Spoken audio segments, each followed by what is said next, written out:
wax ka baro qisada asxaabul kahf. qisadani waxay ka sheekeynaysaa 7 wiil oo Allah subhanahu wa ta'ala intay rumeeyeen oo ay soo hanuuneen diintoodii intay la carareen la waayay muddo 100 sano ka badan oo kadibna la soo helay. qisadani waxay dhacday Nabi Ciise alayhi salaam intii aan la soo saarin ka hor. waxay ka dhacday tuulo ku taala wadanka hadda loo yaqaano Jordan. waxaa meesha xukumi jiray nin boqor ah oo gaal ah oo asnaamta caabudi jiray, shacabkiisana ku khasbi jiray in ay iyaguna caabudaan asnaamta. waxaa jiray oo meesha ku noolaa 7 wiil oo ka dhashay reer boqorro ah oo Allah subhanahu wa ta'ala mid walba qalbigiisa uu ugu abuuray iimaan iyo hanuun. 7 wiil Allah subhanahu wa ta'ala ayaa qulubtooda isku soo dhaweeyay oo way isbarteen oo way ishelaan. waxayna ogaadeen inay yihiin 7 qof ee muslimiinta ah oo kaliya oo meeshaas ku nool. ninkii boqorka ahaa ayaa warkii uu gaaray inay jiraan wiilal boqorro ka dhashay oo aaminsan diin aan ahayn diintiisa oo diidan inay caabudaan asnaamtiisa. intuu u yeeray ayuu u yimid, kuma degdegin maadaama ay ka dhasheen dad madax ah. wuxuu damcay inuu u dejiyo oo si yaro degan oo ula hadlo. wuxuu ku yiri, diintan cusub ee aad la timaadeen intaad joojisaan diinta aabayaashiin iyo awoowayaashiin u soo laabta oo u soo noqda. laakiinse waa ay ka diideen, waxayna ku dhaheen, annagu Allah subhanahu wa ta'ala kaliya ayaan caabudaynaa, allaha abuuray cirka iyo dhulka, cid kalena ulama shariik yeelayno. ninkii boqorka ahaa wuxuu ku yiri, muddo ayaan idin qabanayaa, ka soo fikira arrintaas. haddii aad ka soo noqon weydaan diintan cusub ee aad la timaadeen, kulligiin waan idin laynayaa. wiilashii meeshii ayay ka soo tageen, waa ay shireen oo isku yimaadeen. mid ka mid ah ayaa wuxuu yiri, waxaan garanayaa buur magaalada xoogaa ka baxsan oo korkeeda uu ku yaalo god aan intaan aadno aan ku dhuuman karno oo Allah subhanahu wa ta'ala aan ku caabudi karno. 6 kale way ku waafaqeen, nageebay dhaheen buurtaas. eygoodii ayay soo kaxaysteen. buurtii markii ay yimaadeen ayay godkii soo galeen si ay ugu dhuntaan Allah subhanahu wa ta'ala ugu caabudaan. sahaydoodii iyo cuntadoodii markii ay cuneen ayay habeenkii meeshii seexdeen. ninkii boqorka ahaa ayaa wuxuu amray ciidankiisii in la raadiyo markii muddadii ay dhamaatay oo nimankii dhalinyarada ahaa loo soo qabto. laakiin meel walba waa laga raadiyey, waa la waayay.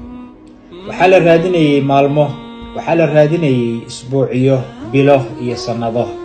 markii dambe oo la waayay ayaa laga quustay oo sida looga haray. wiilashaas 7 ah Allah subhanahu wa ta'ala markii uu godkaas u seexiyay ayuu hurdadoodii wuxuu uga dhigay hurdo ay ka soo kici doonaan 309 sano kadib. si jirkoodu uusan hal dhinac uga qurmin, Allah subhanahu wa ta'ala waa uu gedgedinayay oo waa uu rogrogayay. waxaa la yiri, iyagoo hurda ayaa indhahoodu ay furnaayeen oo haddii qof uu meesha soo galo uu moodayay dadkani dad soo jeeda inay yihiin. muddo 309 sano ah markii ay ka soo wareegatay ayay soo kaceen. markaasay intay isweydiiyeen bay waxay yiraahdeen, muddo intee la eg ayaan jiifnay? markaasaa qaarkood waxay yiraahdeen, ama maalin barkeed ama maalin ayaan seexanay, hurdada waan ku raagnay xoogaa. mid ka mid ah ayay intay lacag u dhiibeen bay waxay ku yiraahdeen, orodoo magaalada aad, adigoo isqarinaya oo dadka iska ilaalinaya, cuntada ta ugu wanaagsan noo soo gad oo noo soo iibi. markii uu godka ka soo baxay oo magaaladii uu soo galay ayuu wuxuu la yaabay in magaaladii ay isbedeshay, in dadkii ay isbedeleen. markaasuu meel dukaan intuu tegay ayuu wuxuu damcay raashin inuu ka iibsado. raashinkii markii uu iibsaday ayuu lacagtii u dhiibay. ninkii dukaanka haystay ayaa waxa uu ka yaabay lacagta ninkani uu la yimid, dharka uu ku labisan yahay iyo qaabka uu yahay. markaasuu wuxuu ku yiri, lacagtan xagee baad ka keentay? lacagtan waxaa la isticmaali jiray muddo ka badan 300 oo sano ka hor. ninkii dhalinyarada ahaa waa uu yaabay, 300 oo sano. shalay baan magaalada ka baxnay, god halka ku yaalaan tagnay, waan seexanay, adigu hal maalin baan jiifnay, waan soo toosnay. 300 oo sano oo aad ka hadlaysid maxay tahay?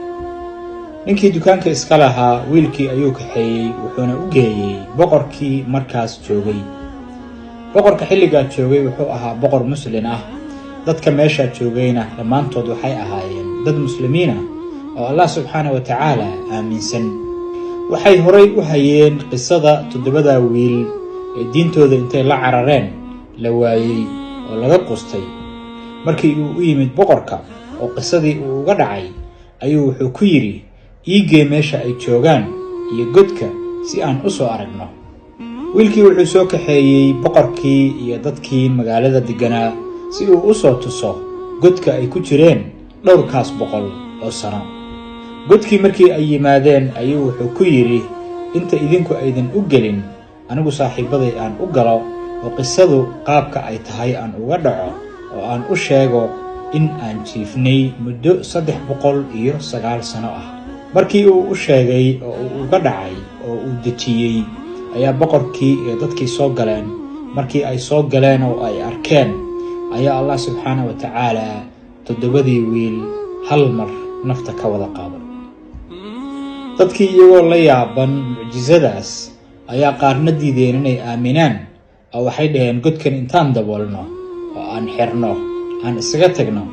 qaarna waxay dhaheen aan masaajid ka dul dhisno. godkaas ilaa maanta wuxuu ku yaalaa waddanka Jordan, waana loo dalxiis tagaa, waana la soo arkaa, waxaana ku yaala 7 qabri.